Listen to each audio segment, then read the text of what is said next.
Dave, when you look at just what you saw from Jack Flaherty in Game 2 of the DS, what are you hoping to see from him in this Game 1 start? And are there any adjustments you're kind of looking to see from him in this matchup against the Mets? Um, I thought there was a lot of good things from Jack last series. I thought the command was better. I think more of the same. I think just to see him take down some more hitters. He's going to compete. I think he's going to mix and match his sequencing, use his fastball when he needs to, keep him honest manage the game, navigate the lineup. But I think that he's built. I just feel he's built for moments like this. I think the pulse, the stuff, and I really feel a good one out of Jack tonight. Go to Jack, fourth row on the left. When you switch from one series to the next this quick, did you spend more hours in the last 24 in meetings or sleeping? Combo, certainly a combo. It's one of those things that you relish the idea of not sleeping a whole bunch because you have an opportunity to continue to play on. But I'm fortunate that I've got a great group of people around me as far as on the pitching, run prevention side, the hitting side. The front office is grinding to kind of make sure everyone's on the same page. So I do make sure I get my rest, though. Does this feel similar to 21 when you guys went from the Giants series to Atlanta? Like, obviously, the travel component's out of it, but is there anything you learned from that experience that kind of applies to this week? That's a fair question. I think that with all things, you learn from past experiences, and I think the takeaway is you can't let down your guard or get off the gas. It was an exhausting series going back to 21 to kind of beat the Giants and then to get on and play on against the Braves. And so I don't really know where our headspace was at that point in time, but I do know that we've got to push on and keep the momentum, play with that same urgency and not get caught up in it's a 7-game series. Like, that just can't happen. So I think that that's one thing that we're very mindful of. Go to Bill, third row in the middle. Yeah, Dave, Walker Buehler has not been in today, so I take that as a sign he's not pitching until Game 3, and tomorrow will be a bullpen game. Am I wrong? Well, that's a good thought. That is a possibility. I think for us is we're just honestly, we're trying to figure out the best way to win tonight. And I do feel that after tonight, it will open things up as far as Game 2 and Game 3. If tonight ends up being an exhaustive bullpen game, then that could change things. If it goes the way we expect, then maybe your thought comes to pass. So we'll see. And how difficult were the roster decisions with Miguel and Vesia? Vesia was pretty easy. We just didn't feel it was even a possibility for Alex to pitch this series. I think he's still in play if we are fortunate enough to get to the World Series. With Miggy, it was tougher. I think in the sense of he's obviously a huge part of our ball club.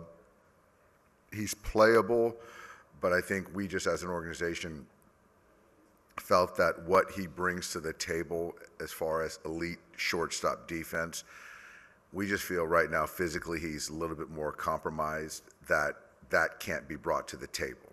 And so with Freddie's kind of where he's at physically, with potentially making a move in the outfield, in left field with a lead, you just kind of have to have pieces that you can kind of mix and match. And so we just feel that a few more days and another week would get Miggy back to being who he is. Stay in the middle, about 5 rows back. Hey, Skip, how you doing? A comparison to the other seasons that you guys basically are in the postseason and World Series or the edge of the World Series. Now you count with a weapon called Shohei Otani. His first postseason. What has he contributed to the clubhouse on this run on the postseason? And if I could please ask you, in behalf of my viewership, your thoughts about Fernando Valenzuela, who's ill right now, and he was a broadcaster for the Dodgers for many years, a legend. What is the he sees your prayers and your thoughts. Just a few words, if you would mind. I'll really appreciate about that too. Well, Fernando, I don't know his status right now. I do know he's ill and going through some things physically. He is in all of our thoughts and prayers. He's a friend of mine. I've kind of stood down, letting the family kind of handle this situation. But I just pray that we get him back healthy and back in the booth, and we think about him often. As far as Shohei on the playoff run, I just think he's brought another level of excitement, I think, for everyone in sports, particularly in baseball. I thought the Padres did a really nice job in containing him, but I still think that he's the best player on the field at any particular time when he's taking at bats. And so I think for me, it's, he's just got to kind of get back into the hitting zone, and if he does that, then it bodes really well for the Dodgers. Go to Fabian, third row. Just the daily how's Freddie's doing question. Just saw him briefly.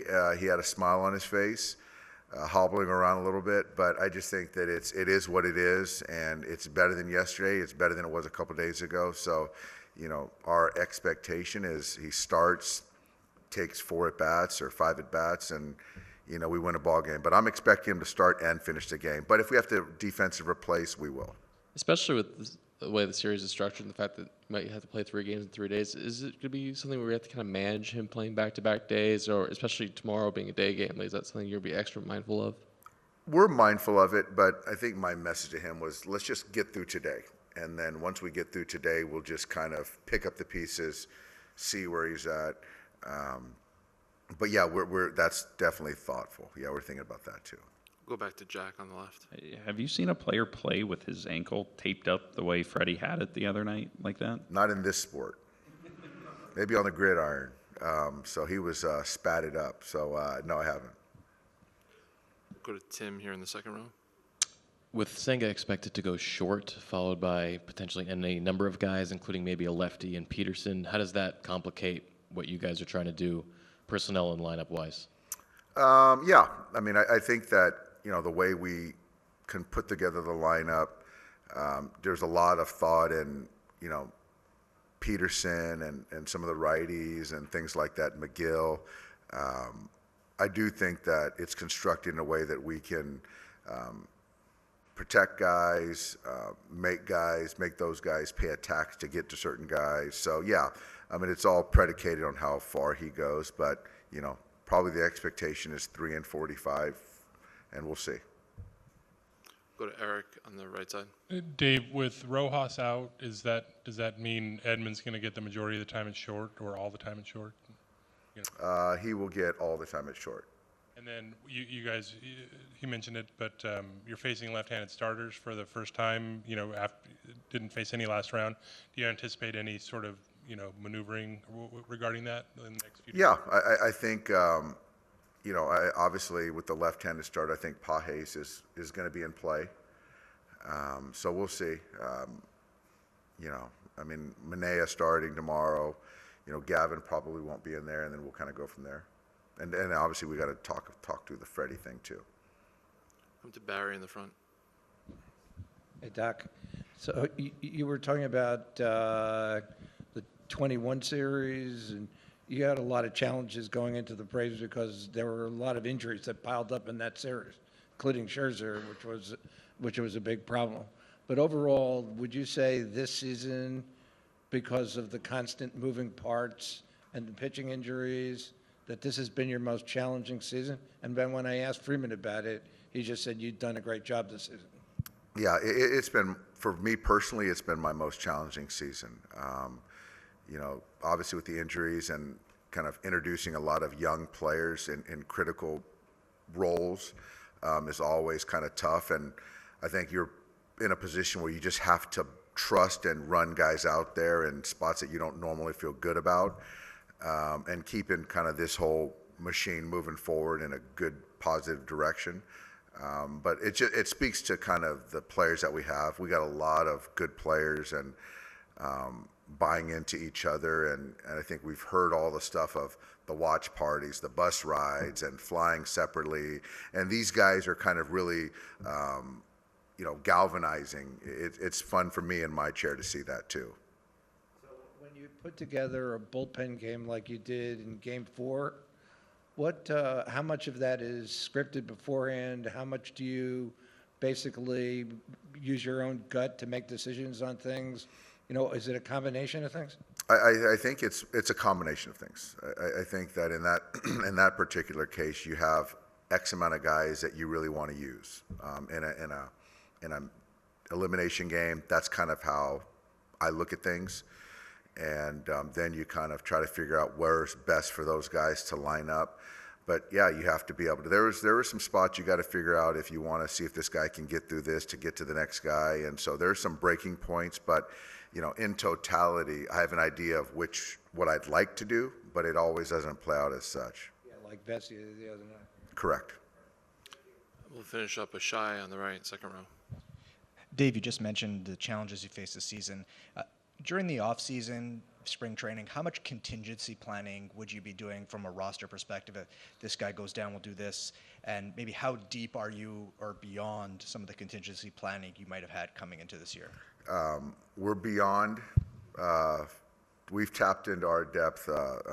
Goodness, you look at the roster right now and you look at certainly on the pitching side, there's 3 or 4 guys that I didn't know if they were going to get Major League service this year. And so they're on a postseason roster in the CS. That is a lot on the front office. Thankfully, that I get some reprieve and a break, and their biggest thing is trying to, plan for the unforeseen and have depth and be able to kind of have young players kind of continue to emerge, so the machine keeps going and doesn't kind of take a step back. And yeah, we've needed every bit of it. So this has been a tough one. But getting a guy like Teo who posts, and Tommy Edman at the deadline, and Kopech, those 2 additions in themselves have been really instrumental so far. Yeah, this season. All right, Dave. Thanks. We'll see All you right, next game. thanks, guys.